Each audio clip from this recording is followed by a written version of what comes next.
I want you to explain to me as a captain of a franchise, you lose Yeah, five in a row.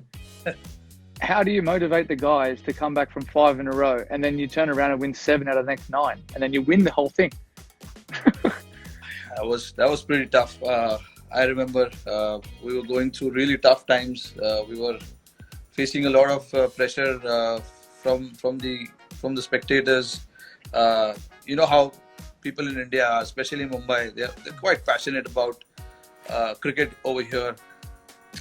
And then the franchisee as well. Our franchisee owners, they're quite passionate as well about the game.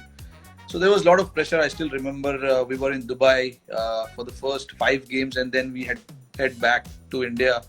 The 5 games in Dubai, we lost all the Yep. games, and then luckily for me, I had Ponting around the team.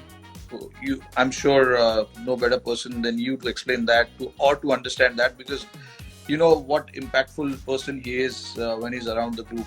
Uh, Yeah, definitely. I was watching your the series on Amazon, the test, Yep. and he was around with you guys during the World Cup, and I could think back and start imagining how he was. He was pretty much the same, motivating the youngsters around the guys, just feeling one of us, not the coaching staff. So he was doing the same things, and more Yep. than one uh, good thing that stuck out was about Ponting was he was only going to go and talk to the younger guys.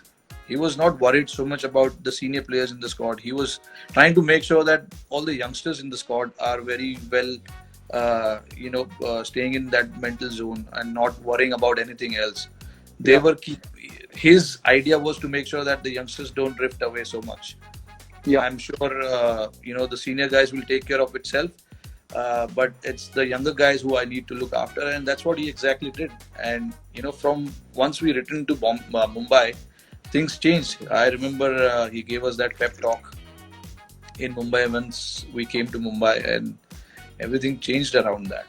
You know, Yeah, that's good. I think you hit the nail on the head. He's a very passionate guy, and he'll always leave it upon the senior players to understand what they do, because you can't change guys who have been playing for 5 to 10 years international cricket. He's played it, he's lived it, and now yeah, he's coaching it. It's about the younger guys coming along with the experienced players to say, hey, there's always hope and belief, and that's one thing I think the same as with having Sachin around, or whether it's, I think, Viru with me at Delhi, yeah, having these guys around, it's a bit of an energy boost for younger guys. And the same with you coming into a Indian cricket team with all yeah. those superstars, and I came in at the same time. I was like, wow, I can't believe I'm actually playing with these guys now. How do we act around these guys? What's right, what's wrong? But you're trying to establish yourself as a cricketer, and you're good enough to be there.